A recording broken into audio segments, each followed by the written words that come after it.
Businessman Opinion. Oke, mitra bisnis, Menko akan mengganti semua pejabat di Bea Cukai dan kantor pajak. Nah, menurut Anda, apakah memang ada kesalahan fatal di kedua lembaga itu? Apakah ada pengalaman Anda yang bisa di-share kepada Businessman Indonesia? Silakan di 02150918877 atau bisa juga melalui live TikTok Pas FM Radio Bisnis atau melalui WhatsApp call di 0816 924 924. Iya, saya terus terang mengalami sendiri ya kejadian yang nggak mengenakan ketika kita beli sesuatu barang, terus di Indonesia itu dikenakan pajak tax duty atau cukai itu nggak sesuai dengan ketentuan. Ini saya ngalamin nih terus terang. Kemarin kan beli barang itu celana pendek Mbak, itu di luar negeri, itu kalau dihitung-hitung dirupiahkan itu sekitar 311.000 lah dari dolar ya. 311.000, bukti pembeliannya juga ada. Tahu nggak, masuk ke Indonesia dikenai tax duty cukainya berapa Mbak? Berapa Pak? 375.000. Wow, besar sekali. Bayangin loh, celana pendek. Iya. Pantas nggak dipekerjakan orang kayak gitu? Padahal ketentuannya itu di tax duty itu 25% dari harga ini. Cuman ada macam-macam lah. Katanya ada biaya admin lah, biaya invoice lah, tete bengek lah, ini itu, sehingga bengkak. Jadi masa barang yang saya beli sama cukainya, gede cukainya, masuk akal nggak? 311.000 jadi 370-an cukainya, 370. Jadi saya beli celana pendek itu harganya jadi hampir 700.000. Oke. Ini saya mau ketawa ini kejadiannya. Antara sekarang itu barangnya mau saya ambil atau mau saya tebus, gitu aja. Emang saya juga udah pusing, apa ini permainan bea cukai seperti itu. Dia gelapin biayanya, nanti dengan harapan orang itu nggak ngambil nanti barangnya jadi punya dia. Iya nggak? Iya. Benar nggak Mbak?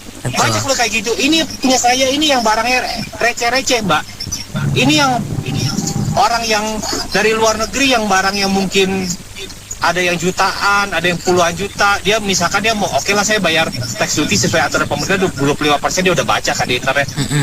Nggak tahu masuk ke Indonesia jadi apa. Jadi banyak banget itu item-item yang tidak diduga itu. Sampai biaya gudang juga ada. Nah, biaya kayak buat naruh-naruh barang itu ada perharinya.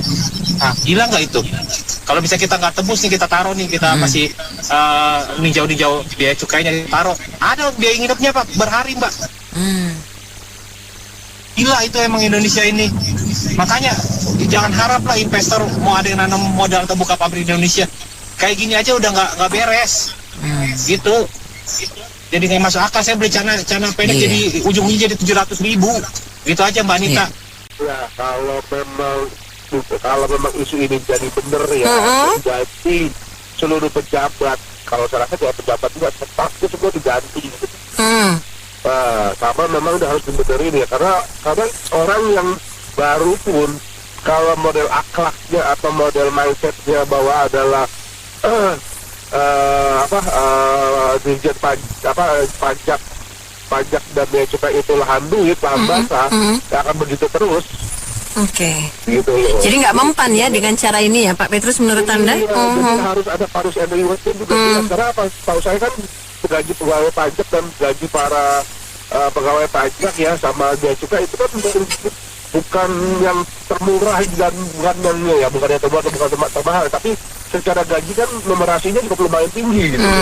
Lumayan gitu. Berbobot gitu loh. Iya. Ya kan? Karena apa? Mereka ada celah di situ dah. Sekarang perbatannya celah itu mau ditutupin apa enggak? Ya pengaparan sebenarnya ributnya harus jelas gitu loh.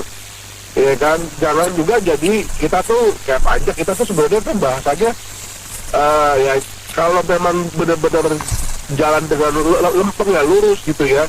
Bahasanya nggak ada tuh model gaya Rafael Alun ya kan, nggak ada namanya gaya Sambutan.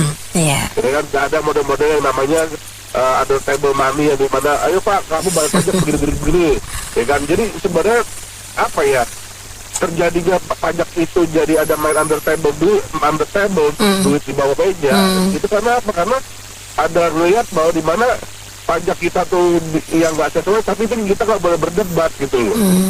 Iya kan?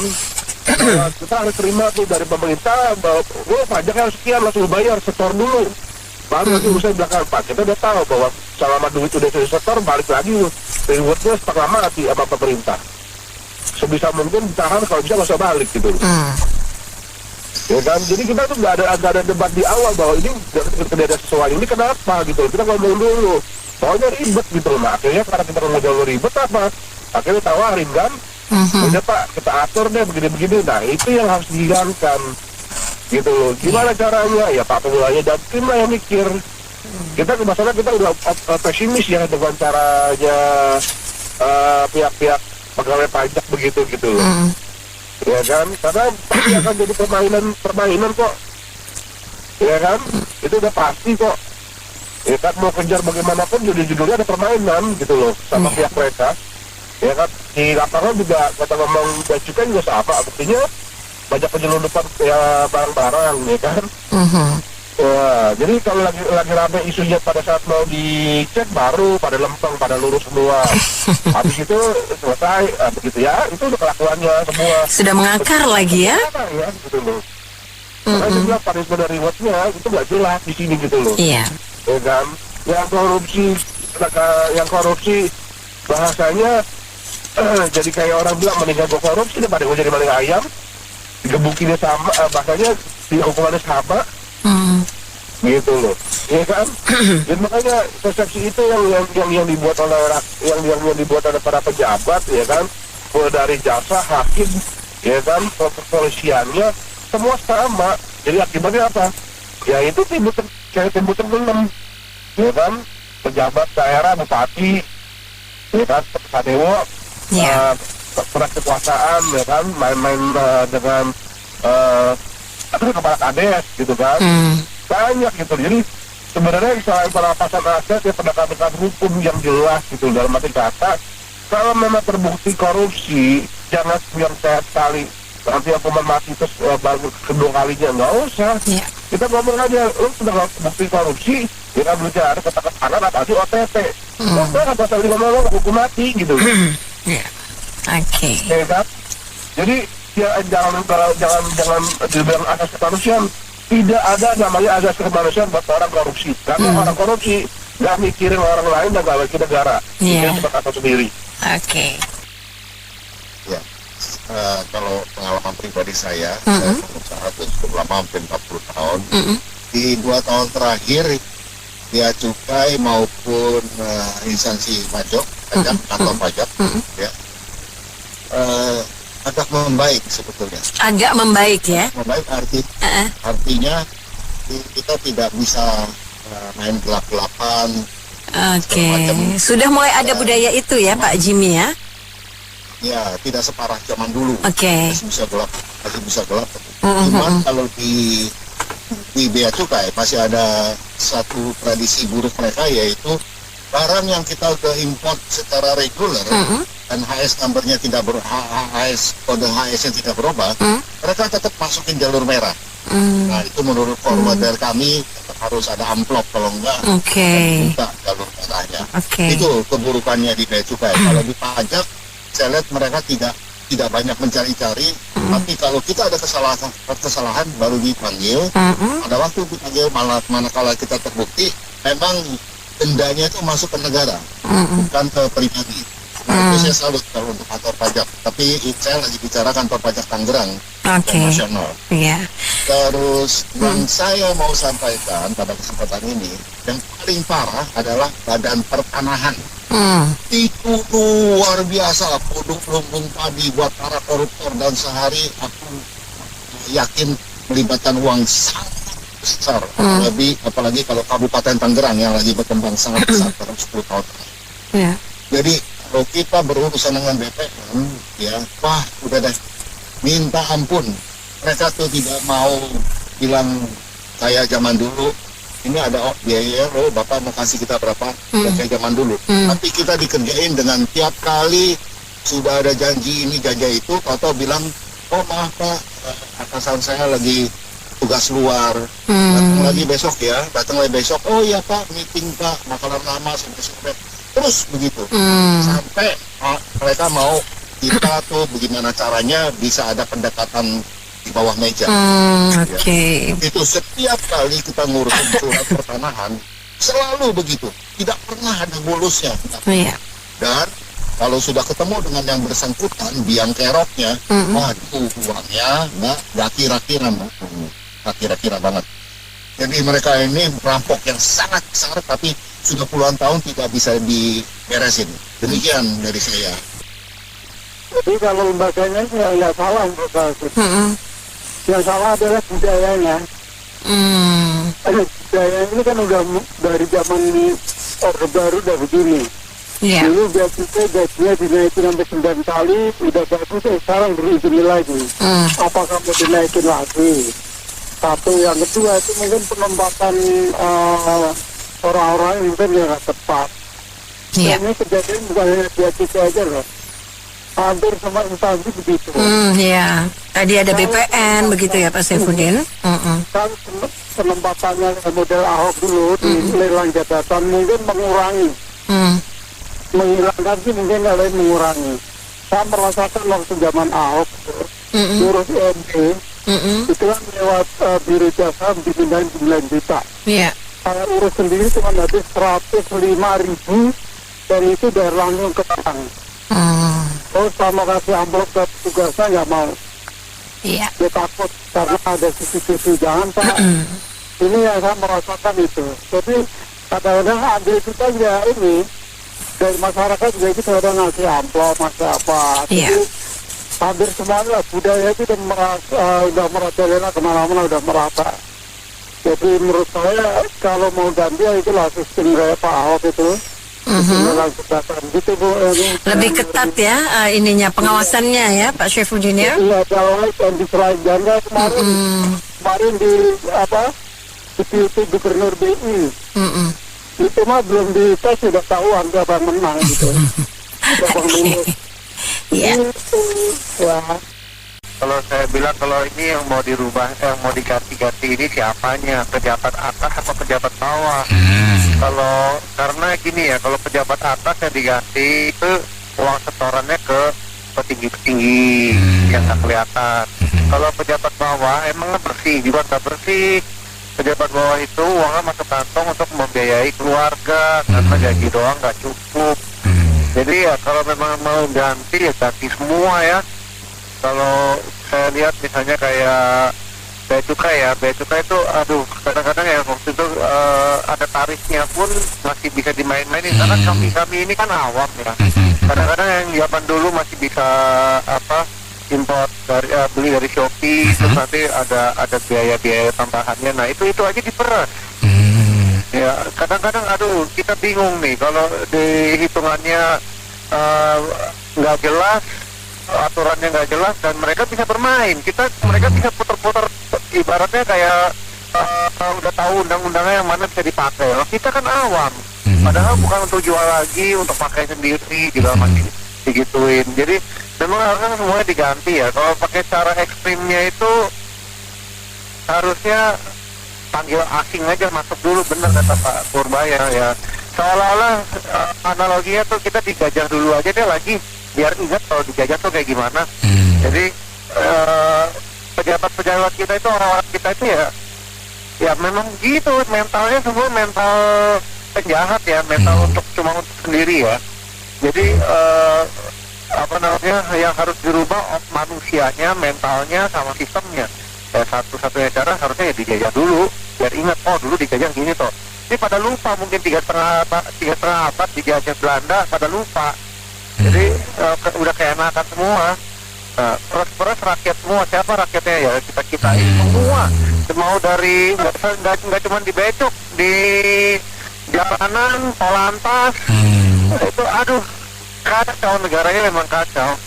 Itu aja sih. Iya. Turunkan pajak. Oke. Iya. Jadi turunkan sampai istilahnya saking serendah mungkin Jadi nggak ada lagi makelar. Jadi istilahnya kamu harusnya bayar segini nih. Oh ya udah, saya bantuin deh biar nggak bayar segini. Tapi kalau dia aslinya udah rendah banget, ya ngapain dia lagi gitu. Ngerti nggak? Jadi udah itu ya hukumannya ya gede buat pejabat yang ketahuan gitu loh. Tadi ada apa? Yang di Cina itu yang berita itu pas FM. Oh iya, 11 orang. Yang dihukum judul mati. kan dihukum mati. Ya, karena Di sini kriminal. mana judul yang dihukum mati? Mas. jadi ya kalau dari biaya pajak tadi ya kita gede loh Mas Anto. Itu dari yang kendaraan aja tuh ya. Jadi kita sebenarnya high consumption gitu. Ditambah misalnya bunga kredit, nah itu dihitung aja kita misalnya buat bayar satu barang gitu ya, itu jadi mahal banget ya kan. Udah itu ya pajak kendaraan lah, ada option lah, udah itu berbagai macam pajak lah istilahnya. Terlalu tinggi sih kalau menurut saya sih. Jadi kita lihat kan katanya lagi optimis nih 2026 bisa 6% pertumbuhan ekonomi.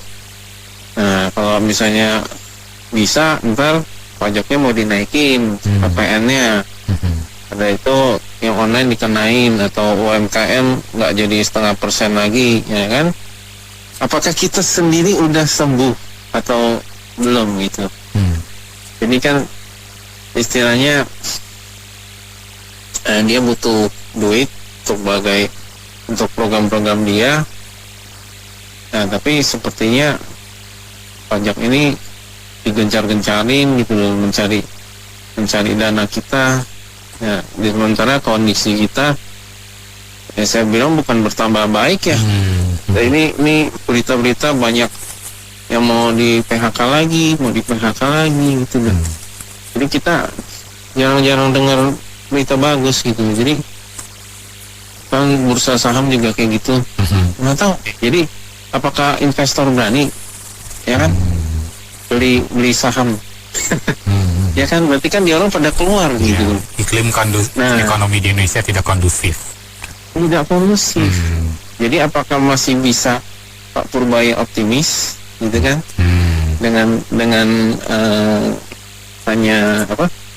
Saya sih ngeliat dia terlalu optimis ya. Dengan gebrakannya itu. Iya, enggak kayaknya dia gimana ya? Emang optimis boleh. Istilahnya kita menyebarkan semangat kan pada orang-orang. Kita bisa gitu loh. Jadi jangan takut dulu sebelum berperang. Tapi kan kita lihat juga kenyataan gitu. Kalau terlalu optimis, ya katanya 3-4 hari katanya bisa naik lagi.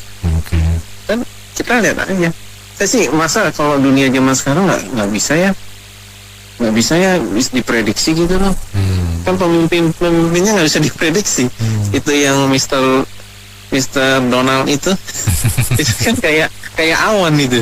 Tiba-tiba datang, tiba-tiba mendung, tiba-tiba cerah gitu kan, suka-suka dia gitu. Jadi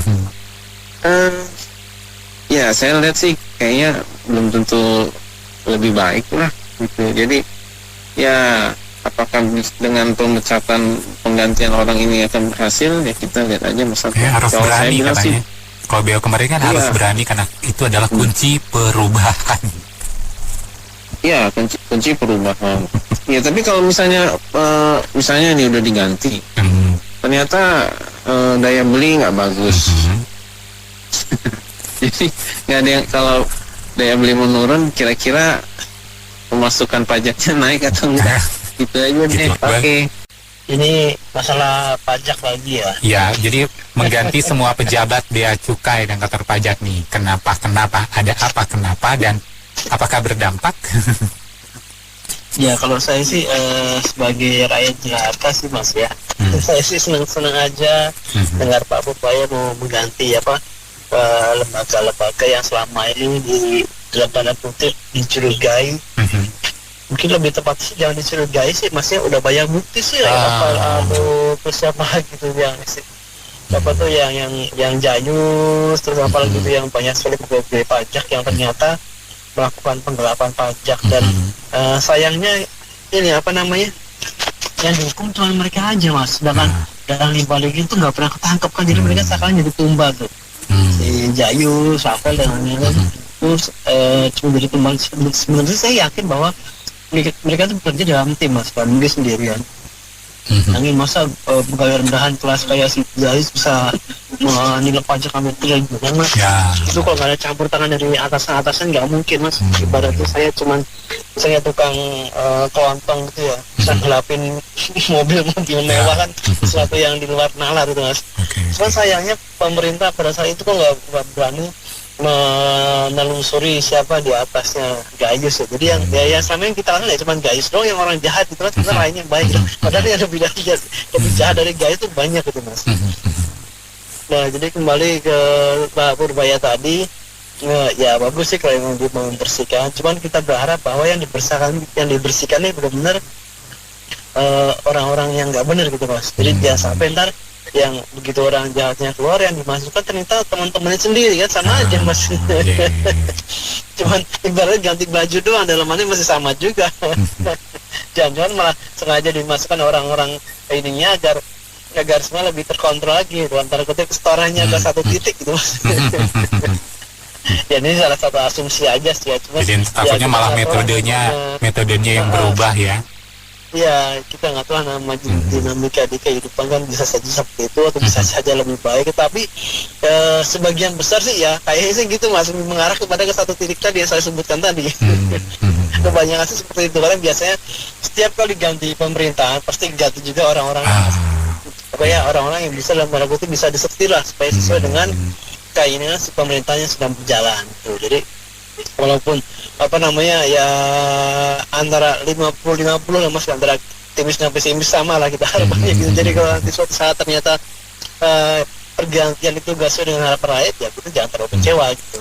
Tapi kalau ternyata sesuai dengan harapan rakyat, berarti itu ya bonus dari Tuhan gitu mas. Namanya kita dapat satu pejabat jujur kan ya jarang-jarang gitu.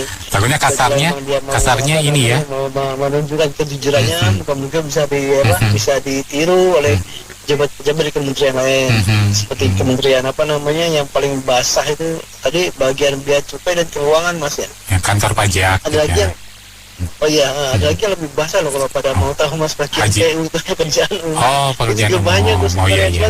Karena nggak terlalu diekspos ya, mungkin kalau proyek-proyek gitu kan mungkin jalannya ya mungkin yang nilainya di bawah 10 M itu kan nggak terlalu diekspos di media masyarakat kan, yang nilainya puluhan M ke atas atau mungkin ratusan ya.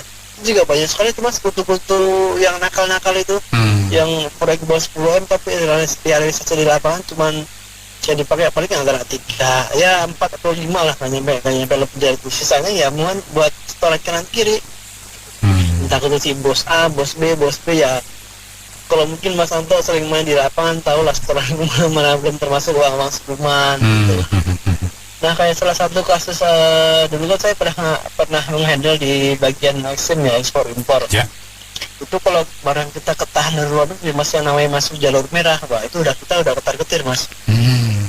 Karena kalau sudah masuk jalur merah, kalau kita ikuti standar mas, itu bisa antara sebulan lebih loh, sebulan sampai 1,5 bulan. Ya syukur paling cepat sebulan lah. Apes-apesnya bisa 2 bulan. Kalau nggak diurus?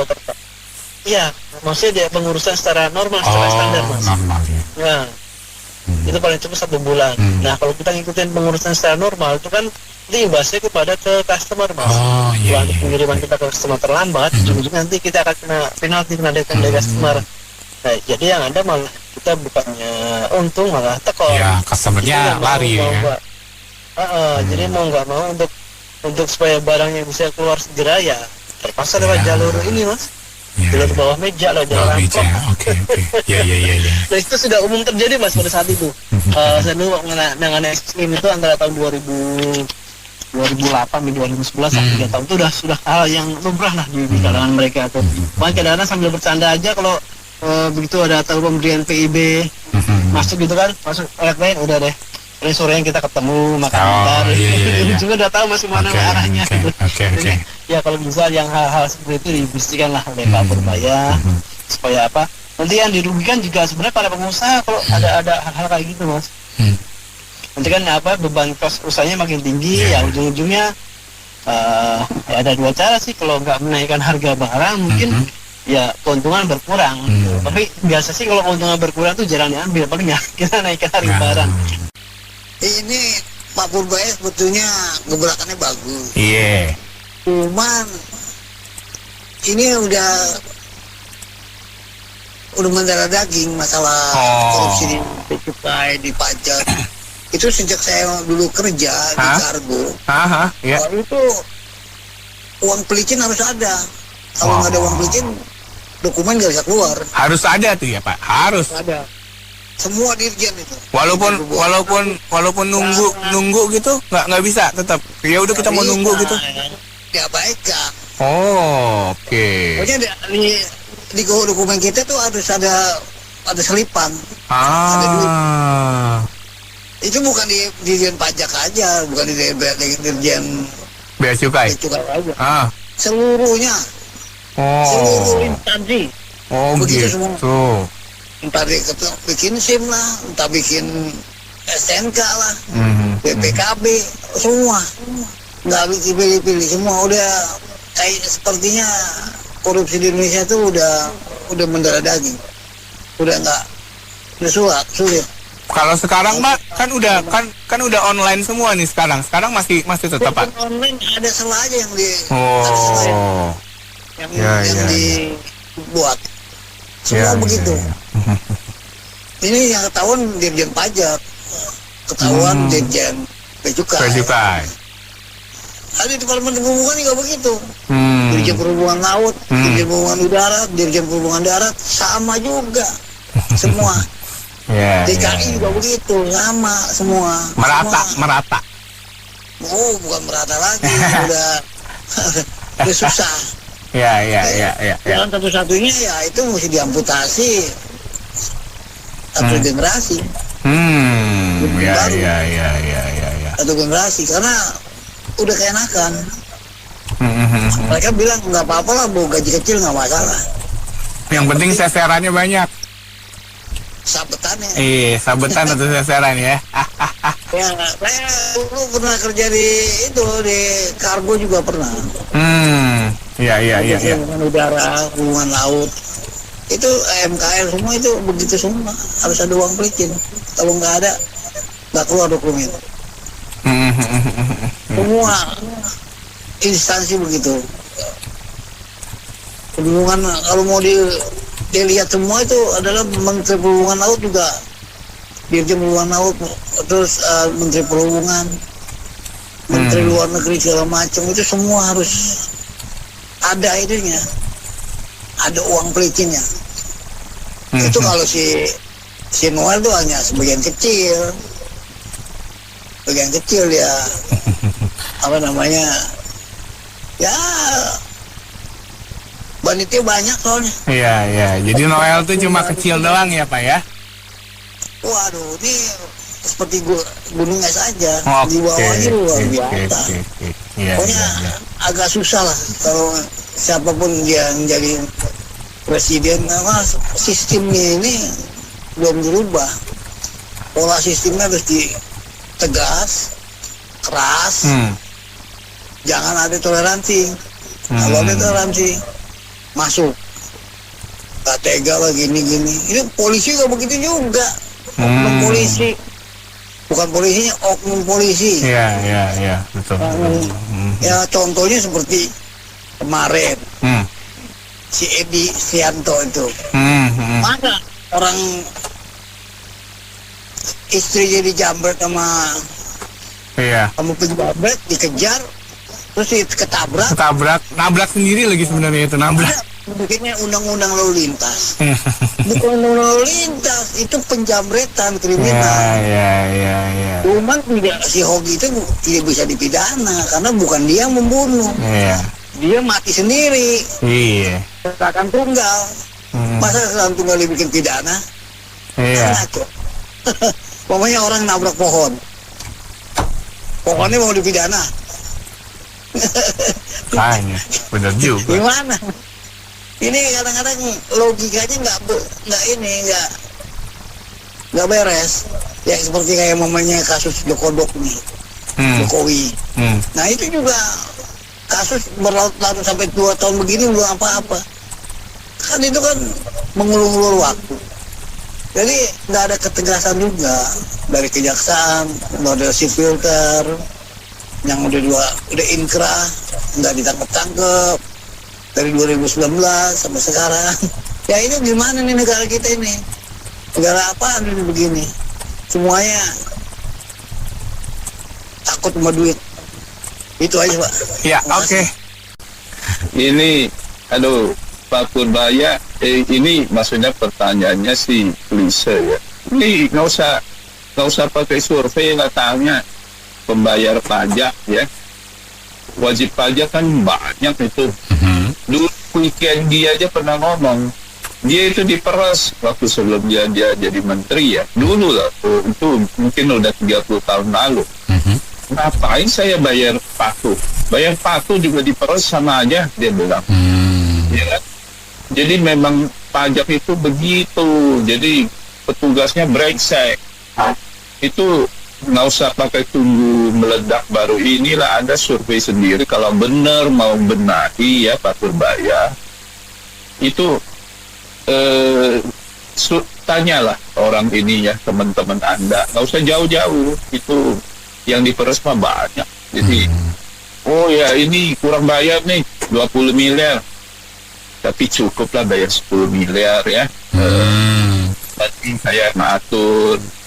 Gitu kan. Nanti ya 5 miliar masuk kantong, 5 miliar setor ke kas negara. Gitu, urusan beres. Ya kita tahu lah gimana sih. Begitu Bang Anto. Jadi itu udah well known ya. Well known dari lama lagi. Itu Quick yang ngomong. Ya coba di search lah. Udah meninggal sih ya, tapi ya, itu kenyataan di lapangan begitu.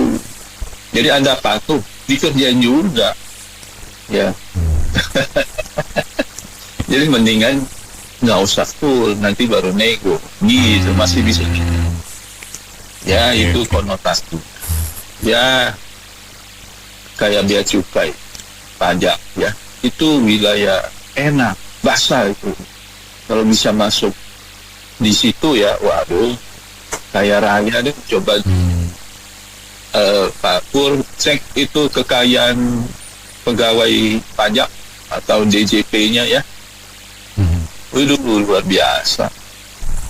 Gayus Tambunan aja punya cash 70 miliar waktu itu ya, cash loh ya, di deposit box loh ya. Belum kita ngomong aset tetap yang nggak kelihatan, yang katanya ini hibah tanpa surat. Nah, judulnya itu tuh. Jadi orang kasih hibah tanpa bikin surat. Jadi memang hibah. Enak nggak bisa itu melesnya. Jadi biasalah itu di Konoha ya begitu. Ini bukan Indonesia ya, Konoha. Konoha ya, oke. Lalu kayak nggak tahu aja. Cuma terjadi di kita, jangan meles ngomong dunia lagi kacau. Dunia memang kacau, tapi kita lebih kacau. Sebenarnya itu udah dari dulu sih bro, udah dari dulu. Oh udah dari dulu ya? Padahal kan nggak boleh, harus dia mengayomi. Iya, udah dari dulu pernah kok AR itu jadi pemeriksa karena gini, negara sawit itu kalau kekurangan pajak diperes, bukan mencari potensi baru bro, enggak. Nggak ada di kamus mereka, nggak ada. Yang di kamus mereka itu mancing di akuarium. Ya biar gampang. Ya, karena mereka nggak berani periksa perusahaan-perusahaan yang dipekingin satu oknum sama oknum pejabat bro. Itu nggak kesentuh bro. Itu nggak kesentuh. Ada namanya list prominent. Itu nggak kesentuh bro. Lu nggak bakal berani. Pemeriksanya pun takut. Itu gue dengar dari mulut orang pajak sendiri. Nah, dengan diganti nih, katanya mau diganti nih pajak dan bea cukai. Nah gimana nih? Berubah nggak tuh kira-kira nih? Ini Pak Purbaya ganti satu sisi dari Kementerian Keuangan. Sebenarnya di kementerian lain tuh begitu, bro. Kita itu udah bosen nontonin kayak begini. Sekarang nggak usah jauh-jauh deh, buat tanya sama yang pendengar BO dah. Kalau kita pakai pembuktian terbalik, bro, gua rasa semua pejabat, semua aparat penegak hukum masuk bui, bro. Iya juga sih. Kalau sekarang iya ya benar juga. Gak akan mungkin, bro, dengan penghasilan mereka. Ini pakai akal sehat aja deh gitu loh. Kita ngitung tunjangan dia, gaji dia, sampai dia bisa punya rumah mewah, mobil mewah, luar biasa, istrinya flexing kemana-mana. Itu tuh udah tontonan sehari-hari, bro. Iya betul. Sekarang kita highlight deh contoh. Kalau yang namanya jenderal, kita sebut aja oknum. Dia nature sejatinya apa? Pelayan masyarakat, pengayom masyarakat. Betul nggak? Betul. Tapi kalau dia turun dari Lexus, apa iya dia mau jadi pelayan rakyat, bro? Kan lu tanya aja deh. Iya. Kan mungkin dia udah nyaman di dalam Lexus, bro. Iya. Betul. Dia jadi pengayom. Lu tunggu lebaran kuda gigit apa besi, lu gak bakal kejadian itu, bro. Iya. Gak ada. Jadi case Purbaya itu cuman yang namanya gini jatahnya Kementerian Keuangan, oke, pajak nih udah ada jatahnya. Ini bea cukai paling basah, basah. Sekarang gini, Pak Prabowo aja sendiri ngomong kok waktu dia jadi Menteri Pertahanan, markup-nya gila-gilaan 300%. Iya, dia ngomong sendiri, betul. Dia ngomong sendiri. Sekarang gini, kita ngelihat contoh praktek KKN kan udah dari dulu. Oke lah, sebut aja Presiden ke-7 Jokowi. Anak mantu, cucu aja belum sih, bro. Kalau cucu belum, udah juga gua rasa juga masuk, bro. Belum, masih kecil. Nah, makanya gua kan bilang cucu aja belum. Coba kalau cucu udah. Sama, bro. Terus Pak Prabowo, baru ini belakangan, Thomas Jiwandono, seseorang yang nggak mengerti moneter, seseorang yang nggak punya background moneter, yang kerjanya di perusahaan keluarga, agak punya experience. Sekarang gue sih bukan ngomong itu dua yang ikut fit proper test, mendingan lu nggak usah ikut. Disuruh sama mereka, lu ikut nggak lo? Kalau nggak gue pecat lo, gitu ya. Kan kesannya ngebodoh-bodohin kita doang. Itu dua bukan sembarang orang, bro. Kalau lu ngadu, itu yang namanya BI, ya nggak? Kalau orang nggak ngerti apa-apa juga kayak kambing dongo. Iya, betul. Kita orang ekonomi, tapi positif kita ngelihat gini, bro. Kita orang ekonomi, kalau dulu yang namanya BI nggak mungkin lah kita masuk. Sekarang menjadi mungkin kita masuk. Itu positifnya ya. Iya, asal kenalan paman gua presiden kan gitu. Iya. Kalau dulu orang ekonomi kayak lu sama gua, kita anak buah quick lah gitu loh, nggak akan mungkin, bro. Karena kita mungkin ngertinya fiskal, bro, nggak ngerti moneter. Iya. Betul. Tapi Thomas ini memberikan secercah harapan buat kita. Nah, Purbaya balik lagi, dia ke arah sono lah, presidennya juga sama praktek Iya. Sekarang hal paling kecil dah, gue sebut aja deh, gue baru baca Mayor Teddy hartanya 15 miliar, umur 30-an. Sumbernya Bro. Sebenarnya ya, kalau mau jujur nih ya, itu mayor ya. Ini gue buka aja dah. Bokap gue itu dulu mayor jenderal. Kagak ada 1 miliar. Gila.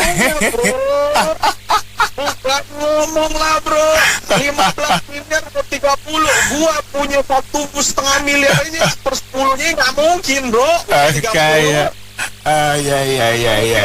Kita akal sehat lah, gitu loh. Negara ini bukan orang pinter banyak bro, Iya, integritas banyak, tapi kebanyakannya maling yang ngejabat bro. yang pintar dan integritas itu ditaruhnya di bawah. Nggak laku, nggak akan bisa naik bro, nggak akan bisa naik. Bahwa lu bukan ponakan, bahwa lu bukan saudara, lu bukan apa yang mensukseskan dia, nggak akan mungkin bro, nggak akan mungkin. Kita bicara realistis lah, gitu loh. Makanya gue bilang nggak ada tuh yang namanya kita bilang orang-orang yang kayak Ahok bisa ngejabat lagi, nggak akan mungkin bro. Dia akan digencet sampai habis. Ahok sidang ngomong apa? Di sini kan kita tahu pendengar BO ada yang ngedukung ET sampai ET hebat, jelek-jelekin Ahok, nggak? Iya. Nah, Ahok sendiri sebut panggil aja Pak Jokowi sama si ET. Iya betul. Iya kan, kalau gua mah Ahok ngomong apa gua percaya bro. Karena memang histori menunjukkan dia bisa dipercaya saat dia menjabat waktu jadi pejabat publik. Di sini ya sorry to say, lu suruh gitu, yang namanya pejabat adalah jongosnya rakyat, orang udah dibalik-balik sama mereka. Kalau itu susah. Kalau itu susah ya benar-benar. Betul. Jadi udahlah, mau ngomong apa, yang Purbaya lu mau lakuin apa, ya syukur-syukur lu nggak diberhentiin di tengah jalan doang. Mau open sedikit bro, itu Lampung kasus yang pengadaan jalan itu yang viral sama orang dari bule. Iya. Orang diaspora. Yang sekolah di luar negeri. Itu sampai landasan base tanah, base buat jalan aja dikorupsi pakai tanah lempung bro. Itu yang auditornya diancam mau dibunuh bro. Iya. Itu udah udah parah nih, negara parah bro. Auditornya waktu datang dia ketemuin pakai tanah aspalnya harusnya pakainya kualitas yang apa, dia kasih premix sampah gitu loh. Dia bikin report, tau nggak dia bikin apa? Dibales ya satu pejabat. Dia foto anaknya, anak lu lagi sekolah di sini gua tahu. Udah kayak film aja ya. Kan memang ada prakteknya. Kacau benar. Ya itulah rusaknya negara kita bro. Terus mau gimana? Kalau bener mau harus dari presiden dulu. Iya sih. Kalau Purbaya doang mah. Sorry ya, gue ikut kata presiden. Iya. Nggak bisa, harus presiden dulu memberi contoh. Buang dulu praktek KKN dulu. Kalau lu sebagai yang tertinggi aja masih mempraktekkan KKN, sorry to say, di bawah juga pasti akan ngelakuin, gak kalah gila. Karena lu gila, kita bisa lebih gila karena gua tahu lu gak turun ke lapangan. Iya, betul. Gua yang di lapangan, lu gua bohong-bohongin aja lu juga pasti percaya kok. Iya, betul. Itulah bro yang terjadi. Ya udahlah Purbaya, lu selamat berjuang intinya, ya enggak? Ya syukur-syukur lu bisa survive, ya enggak? Iya. Senggol kanan kiri, bongo, enggak? Atau jangan-jangan yang dicopot itu macan ya, yang dimasukin ke situ buaya. Nah, bisa aja dong. Masalahnya gua gini, saat ini bisa aja nih gue yang menjabat, gue ganti dulu pemain kayak Oh iya betul, pergantian pemain ya, benar kayak main bola kayak. Sekarang gue yang berkuasa, waktunya gue dong. Iya. Masuk ke gerbong, gitu loh. Itulah yang rakyat nonton menurut keyakinan. Iya, menurut keyakinan kita, betul. Iya, jadi kita meyakini itu. Kalau enggak, ekonomi kita kenapa begini aja makin keok, makin gak beres. Iya, betul. Kalau lu murni dari panglima tertinggi mau konsep meritokrasi sesuai janji kampanye, nggak mungkin ponakan lu bisa ada deputi BI. Iya. Makanya gue bilang cuman satu yang belum kebagian jabatan. Jadi lambang negara itu ntar. Belum kebagian jabatan, bro. Ya udah lu denger aja, bro. Itu tadi apa yang mau diganti satu pajak, semuanya pejabat pajak. Iya, pejabat pajak terus bea cukai juga. Iya, gitu. Pejabat pajak, bea cukai juga itu mau diganti atau mau di bumi hanguskan? Diganti. Dipecat. Enggak, diganti doang. Mana ada, nggak boleh Diganti pecat. doang. Tapi tetap di situ juga. Iya, di tempat yang lain, di mana gitu kayak. Oh, di tempat yang lain iya. Iya. Nggak apa-apa kalau dipindah ke instansi pemerintah yang lain nggak apa-apa. Oh enggak, Sebenarnya tetap dipajak juga, cuma mungkin di daerah. Kalau pajak masih di lingkungan mereka saja ya masih tetap bisa berkoordinasi lah. Iya. Nggak mungkin bisa, kecuali kalau dipindahkan ke instansi lain itu mereka akan mempem. Ya, tempat baru ya. Zaman kita reformasi lah, waktu zaman kita reformasi yang dilikuidasi instansi pemerintah kita, Depen apa, Menkumham dulu kan. Mereka pada pindah-pindahin yang di instansi itu pada ini semua mereka begitu dipindahin ke instansi lain pada udah kayak kucing basah aja. Maunya kita kayak begitu, tapi kalau mereka masih di lingkungan saja ya mereka masih berkoordinasi lah. Apalagi ada anak didiknya juga kan. Anak didiknya manggut-manggut. Sampai kapanpun kalau masih cuma begitu juga nggak akan bisa, Mas. Indonesia ini ya kuncinya cuma satu, pajak, bea cukai. Saya pikir sampai detik ini sudah bersih ya. Ternyata pemain lebih parah lagi. Kalau zaman sama SMA dulu, Mas, saya orang tua teman saya bea cukai, waduh nyaman itu hidupnya. Iya memang. Waktu sepatu disita saja. Betul. Bukan dibawa cuman sitaan seberapa dimasukin garasi. Iya. Zaman dulu berapa puluh tahun yang lalu. Jadi tinggal comot-comot saja. Jadi saya berharap nggak akan bisa lah kalau cuma hanya sekedar di rotasi masih di lingkungan mereka saja. Mereka tetap masih gagah, masih punya ada gigi. Satu itu. Kedua, mungkin mereka itu gajinya mereka harus dikurangin juga. Iya benar juga, kalau enggak sama aja. Nah, kalau mereka dipindahin masih kelakuannya kayak begitu, gajinya masih tetap kayak begitu juga, ya sama aja. Nyantai saja, justru mereka lebih nyaman. Betul. Mereka bisa berkoordinasi, mereka dapatnya juga nggak capek-capek, bahkan kasar bicara, dia bilang, yang dulu saya capek-capek kerja, gaji saya tetap segitu. Kalau sekarang saya nyantai. turun, mungkin nyantai, gaji saya tetap juga segitu. Bener juga, enak juga ya. Enak, makanya harapan saya yang mereka dipindahkan ke instansi terkait lah, yang lain lah yang membutuhkan.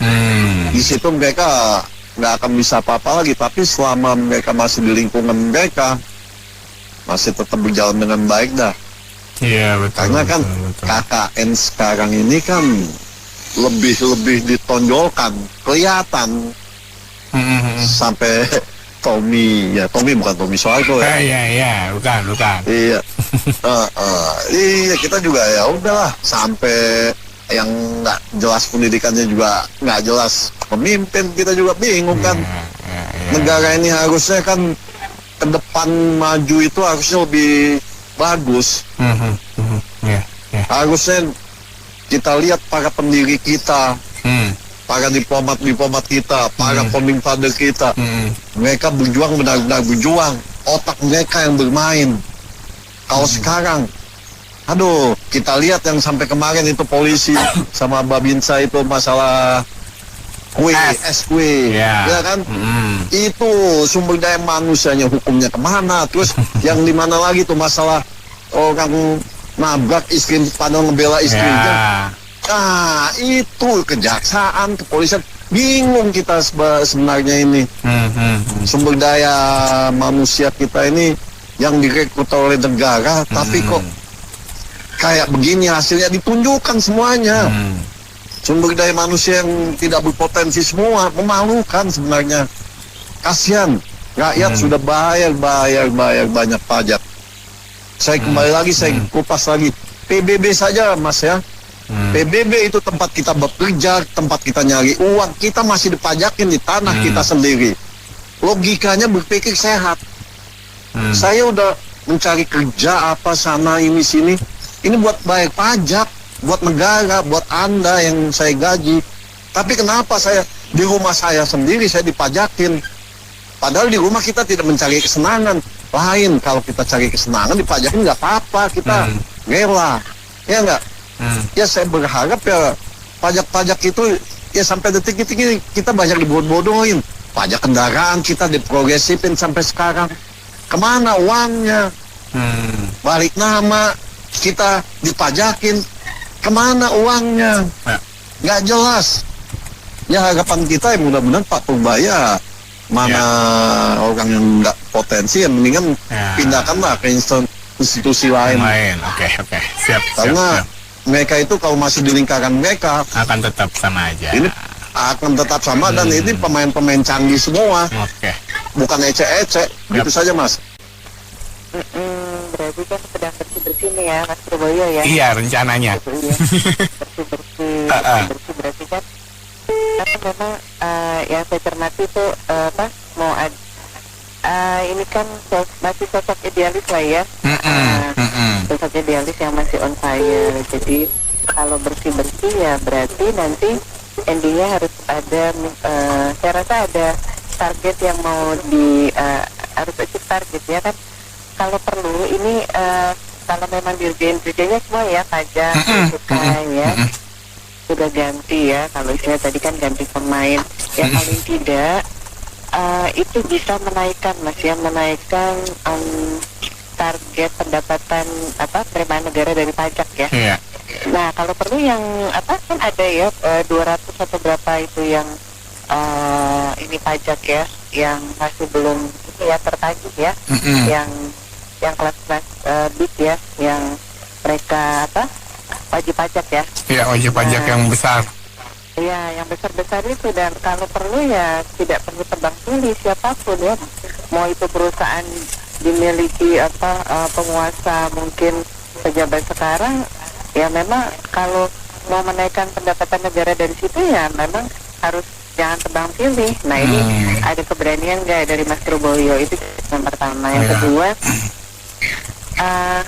kalau mau istilahnya kan laporan Kemenkeu kemarin itu defisit anggaran ya Mas ya, sampai 2,92% dari PDB ya, berarti kan ini saya rasa anak bangsa Mas, warga negara kita sebelum taat dan patuh pajak ya, tapi memang prakteknya di lapangan kan ya sudah rasio umum ya Mas ya, petugas nakal banyak ya.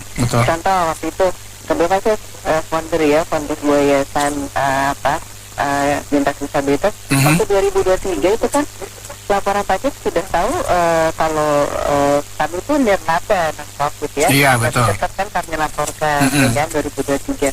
Oh ini nirlaba Bu, jadi tidak wajib. Nah, kok lucunya sekretaris kami itu menerima ini ya dari ngakunya sih oknum ya, saya nggak tahu oknum ini pasti petugas pajak yang japri gitu.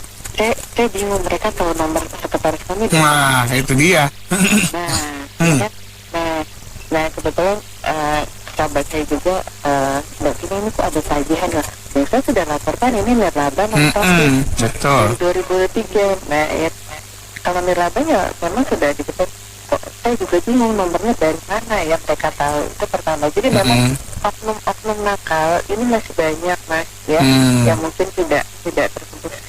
Nah ini perlu memang dari hulu ke hilir ya, bukan hanya dirjen kepalanya saja, tapi ini bawah juga ya. Kita krisis mental dan krisis moral ya, krisis keteladanan ya kan.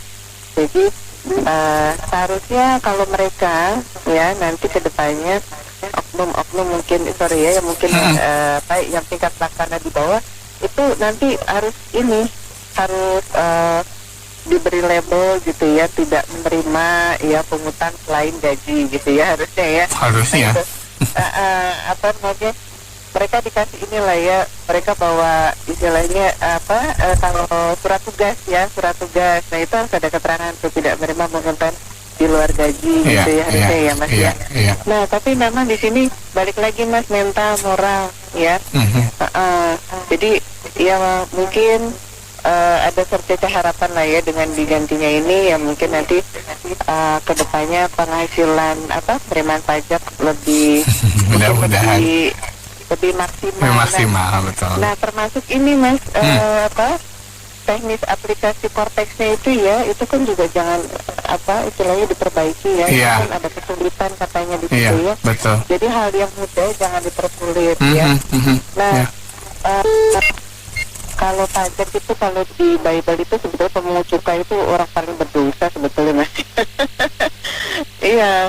Jadi tapi ya memang katanya negara kita perlu ya Mas ya. Iya. Itu penerimaan pajak itu menyumbang 90% untuk betul. menopang ya, kita APBN.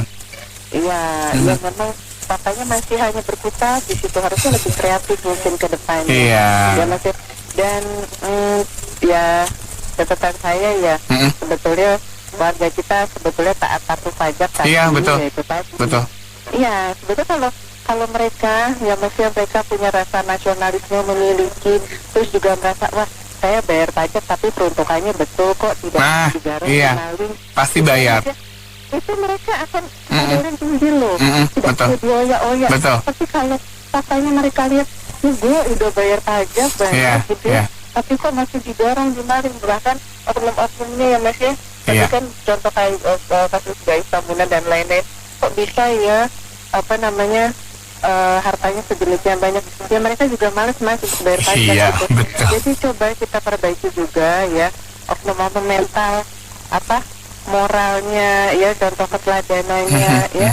Tidak perlu dikejar, saya rasa tidak perlu dioyak-oyak lah bahasa Jawanya ya. Mereka sudah taat patuh pajak nanti ke depan. Nah yang perlu juga ini catatan ya, untuk legislatif kita itu coba ya jangan seenak udele kayak anggaran APBN yang nenek moyangnya ya kan, baru kan jadi kita APBN punya mbahmu, tapi kadang jadi masa pajak mereka dibebankan ke APBN. Kalau mau dongkrak penerimaan negara itu Mas Leboyo tuh coba dibebankan lah itu mereka. Kok maunya gretongan ya, kalau anak saya bilang itu gretongan maunya memang gitu kan, dari ujung kepala sampai ujung kaki. Nah itu teksnya coba jangan dibebankan ke APBN. Ya gimana nggak diskusi Thomas gitu? Iya betul. Nah wajar karena ada segelintir orang yang maunya gratisan, gretongan, untuk kayak teks saja dibebankan. Mungkin itu saja. Baik. Saya sih nggak komentar apa, cuma pikiran sendiri aja ya. Kalau Pak Pur basmi gitu-gituan, maksudnya yang oknum gitu ya. Tapi oknum kan bukan di situ doang, banyak. Jadi tergantung Pak Prabowo-nya di presiden nih ke pihak Purbaya, pihak yang lain yang melawan dia. Jadi susah. Nah kalau bilang semuanya oknum pada brengsek, itu hampir semua brengsek. Jadi kalau presiden ya, paling penting presiden ya, dia pihak apapun nggak sampai tuntas sampai ini berdiri terus nih Indonesia bersih. Kalau Pak Prabowo-nya ragu-ragu, bling plan begitu, masih pihak yang oknum lama. Susah ya. Saya sih pikir begitu. Lama kan banyak, mantan oknum lah apa segala banyak, nggak bisa disebut di sini. Hampir semuanya yang gede-gede lagi segala macam. Kalau di pihak kesana kan repot. Ya gitu aja ya.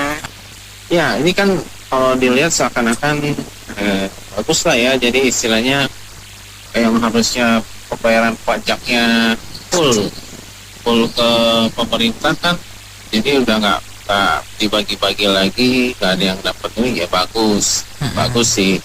Tapi apakah kalau buat rakyat itu akan berpengaruh? Saya nggak tahu juga. Soalnya kan dia tujuannya itu, dia kan anggarannya gede, super besar. Terakhir kemarin topiknya itu mau bikin universitas lagi. Ya kan, ada program baru lagi, baru lagi. Jadi saya merasa kayaknya belum tentu kabar baik gitu loh. Karena tujuannya itu dan dia kan pakai Cortex nih. Dia mulai nyari lagi nih. Ada isu-isu juga yang online juga mau dikenain. Nah, maksud saya gini, dia bisa berubah. Jadi jangan senang dulu, gitu loh. Karena demi untuk membiayai seluruh dia punya proyek, bisa aja dia nambah misalnya dia UMKM dari 0,5%, tiba-tiba dia memutuskan 2026, dinaikin aja lah, gitu loh. Karena pertumbuhan ekonomi sudah berapa dan segala macam. Nggak ada juga yang istilahnya kalau misalnya diganti ini ada jaminan bahwa pajak kita nggak akan naik kayak PBB atau pajak apapun lah itu, atau ada pajak baru gitu, nggak ada jaminan gitu. Jadi istilahnya dibilang berita baik juga nggak tahu juga ya, baik buat buat proyeknya atau baik buat masyarakatnya gitu loh. Karena kan saya ngelihatnya sih dia emang mau cari duit buat proyek-proyeknya. Nah, proyek-proyeknya itu nggak tahu benar-benar buat rakyat atau menguntungkan siapa nih yang dapat bagian gitu di proyek gitu loh. Jadi saya ngelihatnya di 2026 ini jika misalnya memang gencar nih pajak mau lebih digencarin lagi, saya rasa dengan kondisi sekarang bukannya tambah baik tambah parah gitu loh. Karena kan dari pengangguran juga udah bertambah kan, tahun lalu kan dihitung bertambah, dan saya nggak rasa tiba-tiba tahun ini tiba-tiba dikasih duit berapa ratus triliun, tiba-tiba langsung banyak investor, tiba-tiba pengangguran naik, pengangguran turun, itu ya lapangan kerjanya nih, kayaknya nggak bisa instan kayak gitu. Jadi saya ngelihat sih ini baiknya kalau menurut saya mendingan yang itu ilegal itu diusut aja, itu yang nikel lah, yang hutan lah, segala macem lah, itu jauh lebih saya nggak bilang bea cukai nggak ini, cuman ya fokusnya kayaknya lebih ke pajak ya. Kalau saya ngelihat Pak Purbaya lebih ngomongnya ke pajak, bukan istilahnya ke yang ilegal gitu. Itu aja Manita, makasih. Oke, baik. Terima kasih Pak Teddy atas opininya. Saya Anita Wijaya.